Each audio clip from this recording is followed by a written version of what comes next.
Hello and welcome, and in today's video I'm going to be showing you the top 10 Ark creatures with a special ability. So without further ado, let's get straight into it. In at number 10 we have got the Megalosaurus, and this creature is really here because it's so varied in all of its abilities that I think it deserves to be on the list.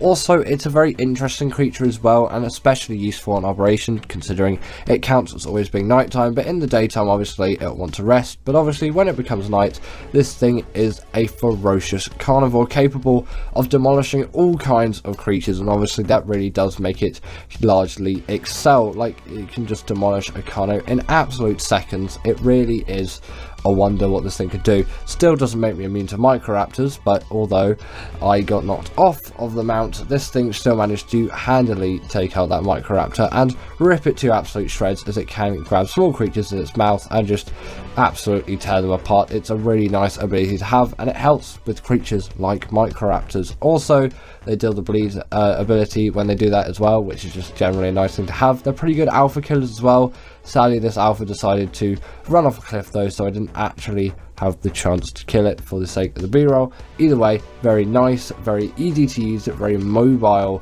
carnivores that really have a lot of value going for them, and if you haven't already, tame yourself a Megalosaurus. Continuing on our list, we have got the Velonosaur, and this creature is here simply because it's so diverse in its abilities that I think it definitely does deserve a place on the list. This creature is unique in its approach to a special ability, essentially shooting out spines, and as far as I'm concerned, no other creature really does it like the Velonosaur. And although if the damage did actually scale with these spines, if you leveled up the melee, they would be used so much, they really aren't used at all. But if that was a thing that came out in a TLC, that would be such a useful thing for this creature to have, and that's the only one downside I really have with it. Although its firing ability and all of that is really cool, really inventive, and its stamina drain is one of the lowest in the game as well, so that is just generally a really nice thing for you to keep with a creature like this. It is going to be extremely effective, and you're going to love this creature to bits. So the Rhinoganatha, I'm sure you all know this creature, and you'll definitely know it just for its wealth of special abilities. Its tame method in itself sort of is something quite special as well, although it is pretty much just a reskin of the Reaper tame method. That's besides the point. That's not what we're looking at here. We're looking at its ability to pick up really large creatures, namely. That's actually the most useful ability I've found out of this. And I know cryopos exist, but sometimes it is just useful to carry them out like that. Also, these creatures deal a heavy amount of damage as well with their kind of, you could call them like sort of call them honey balls and those kind of things. It kind of shoots lasers in an extent of thought, but it's more kind of honey.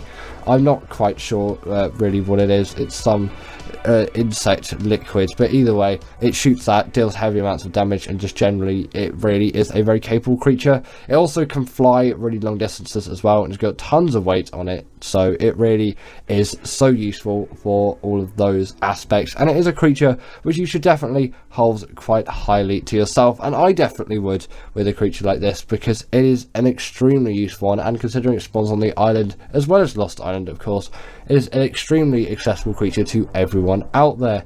And its tame method really isn't the worst if you get it right, and also a net gun really does help when trapping it. Instead of you having to build a whole trap, you can simply just net gun it, and as long as you have like a magnifying glass or the awesome spyglass mod, which you can just get anyway if you're on ASA, unless you're on a server and you don't own it, then you're really going to have a good time, because it's going to be so much easier to discern the health of this creature, which is a useful thing to know while taming this thing, is you do need to get its health as low as possible. In at number 7 we have got the Shadow Mane, and this creature is here because, come on, it really does pack a lot when it just comes to general function. It has the hydration buff, it has tons of mobility up its arsenal. Also, it can deal even more damage as it charges its damage up over time. On top of that, it can go invisible as well, and generally it just is a very nice creature to have. It does the pack buff as well, and you can just do so much with it, from boss fights to just general travel to PvP to PvE.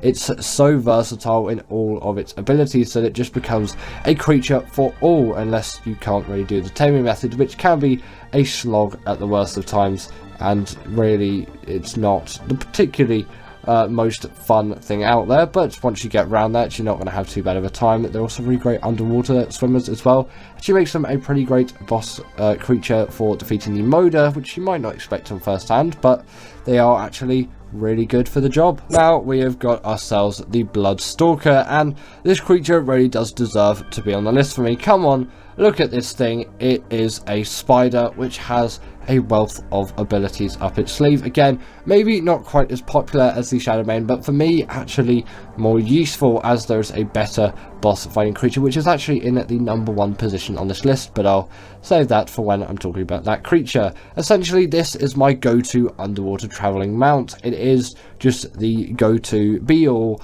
end-all mount for underwater exploration for me. It is so fast. You also can see all the aggros of all the creatures, which I could do anyway because with awesome spyglass, but if I'm playing some more vanilla stuff, which I tend to do with my friends, I don't really end up playing a lot of modern stuff. When I'm with other people, I tend to just do that more solo, but when I'm with other people, you get a Bloodstalker out, and it's really useful to know all the aggros of the creatures, especially underwater, because the visibility isn't the best, as I'm sure you'll know. It's a little bit better in ASA, but still, you know, these things aren't really in ASA at the moment anyway. You won't really be using them. I certainly haven't used them in ASA. I only use these things in ASE, but I'm mainly playing ASE at the moment for just general reasons. You probably know why, to be honest. Either way, these creatures, incredibly great underwater mounts. They've also just got loads of mobility on top of that, and they're just great surface traveling mounts as well. They can actually deal pretty hefty amounts of damage. You might not expect that, but trust me, you really can get some damage done with these creatures, and I do urge you to give them a go, as they really are worth it, and they're not the hardest things out there to tame compared to something like the Shadowmane. They're a lot harder, but there is also a better creature for bosses which you can use instead of the Shadowmane, and you can use this thing for all the underwater stuff, and for me it works perfectly. In at number 5 we have got the Reaper. This creature is here simply because, come on, it's the Reaper, and although maybe it's not packed with the biggest and best special abilities out there, it really does deserve to be on the list, and you could kind of give the Rock Drake a little bit of an honourable mention here as well, as I think they're both quite deserving of the number 5 slots. The Rock Drake is a great glider, also can deal hefty amounts of damage and can go invisible as well. It really was quite an innovator for all of that, whereas a creature like this is capable of just dealing so much heavy damage. They can go under the ground as well, and on top of that they can slow creatures with their tail attack. They really are very useful. On top of that as well, their taming method, it really was the one to innovate on to the Rhinognatha's taming method. It's pretty much the same, except it impregnates you and not a dinosaur. It works better with the xenomorph theme. It's pretty much just like the film Alien. If you've watched that, you kind of know the general gist of how you're going to be taming one of these things, and it's really just, it's so cool the progression you can get out of a creature like this. Like, once you've got one, you feel on top of the world, and getting one on Operation, not on Gen 2, because on Gen 2 it's an absolute cheese. It really does feel like you've made tons of progress, and a lot of progression has been made, and there's a lot of build up to it, and even once you've got one, you've still got to get it out of that very dangerous zone. There's a lot of steps into taming one of these things, and it's definitely well worth it, but a very great special ability creature. Next up, we have got ourselves the Snow Owl. This creature is here because it is the best healer in the game by far, and it also does stem on to give resources to other creatures for their special abilities to work, which is actually insane when you think about it. It adds on to other creatures. It's just so well thought out, and Extinction actually generally is a very well thought out DLC map. It's actually one of my favorites out there. I know it's not a popular one across everyone, but I still really do like this map. I know Operation's a fan favorite from all of the community for all the DLC maps. Really, Ragnarok is up there as well. For me, Extinction is definitely up there, though. You could probably tell because I also put the Velonosaur earlier on the list. As you can tell, the Slower has the gliding ability,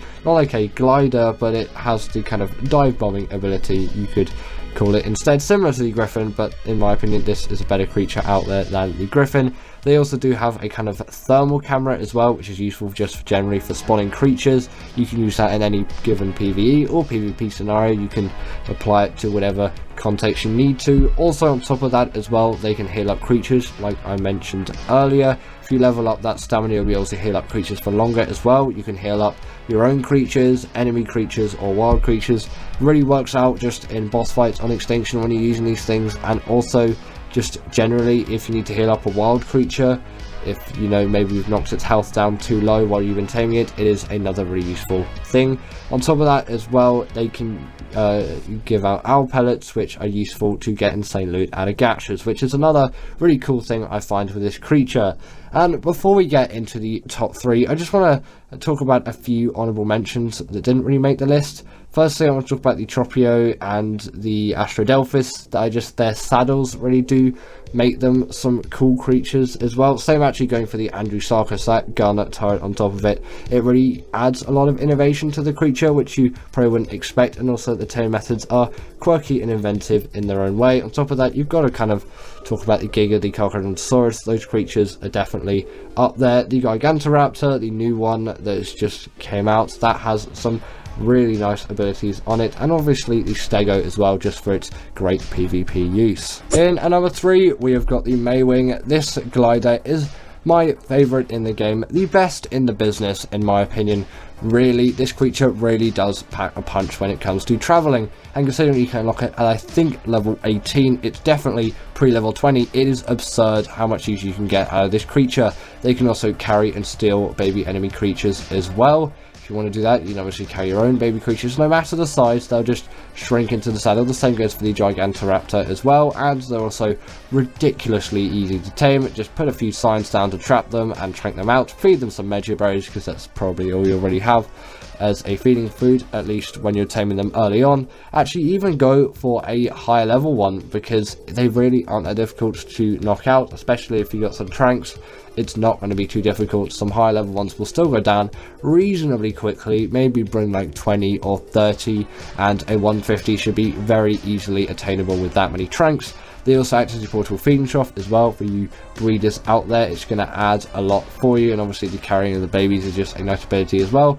If paired with a Gigantoraptor as well, you can just get some insane breeding use out of these things. They can also gather berries as well and skim across the top of the water, and they're just so versatile, and they're actually pretty good swimmers as well. In number 2, we have got the Desmodus. This creature really does need to be here. Like, come on, it's got Sanguine Elixir, an absolute cheese for tames. It deserves to be in the number 2 spot for me. It also does have that same gliding ability like the Snow Owl, obviously not like the Maywing, because it is actually a flyer, whereas the Maywing is only a glider. These creatures have the exact same tame method as the Bloodstalker, which I didn't actually mention earlier, but essentially you get blood bags and then you feed it to the creature. They'll just be in your inventory, they'll take them out of your inventory once they've grabbed you and the taming process starts. On top of that as well, there are also blood bag farms, so you can farm blood bags out of creatures with this thing, which you couldn't do with a Bloodstalker. Personally, I think the Bloodstalker should be able to do that too, considering what it is, and it sucks the life out of creatures. I think it should be able to do that same ability, but I guess maybe it gives this creature an edge on top of the Bloodstalker for you to use this. Instead, I guess it gives some variety between the two of them. Also, they can go invisible at night time, and you can pick players off riders really easily with these creatures. It's actually insane how much you can get out of it, so really great special ability creatures. And finally, in at number 1, we have got the Deinonychus. I have to put this creature here as it can deal bleed damage to bosses, which, as far as I'm concerned, no other Ark creature out there can actually do. It just has such an edge over it and over any other creature, not over it, so I don't know why I said that, has an edge over so many other creatures. Because of this, I have to put it in at the top 10 spot, so the number 1 spot. Weird way of wording that, don't know why I did that. Either way, you can see the bleed ability in action here. It is ripping that Bronto to shreds. It's also grabbing onto it as well, so it really can't come off. Obviously it will once it runs out of stamina, but for most things you won't be running out of stamina anytime soon. Their stamina drain is pretty low.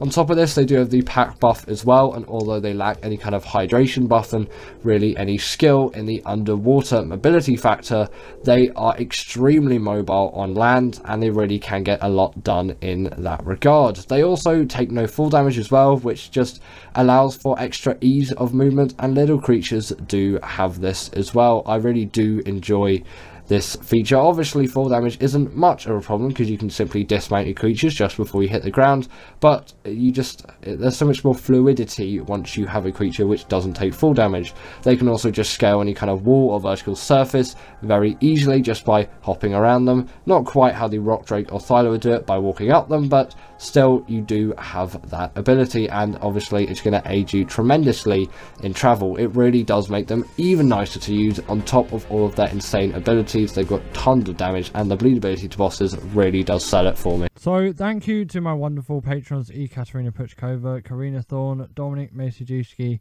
and Ethan Tapia, who have all supported me through Patreon or through YouTube memberships. If you want to join this list, then go join Patreon or YouTube members, but thanks to all of these guys.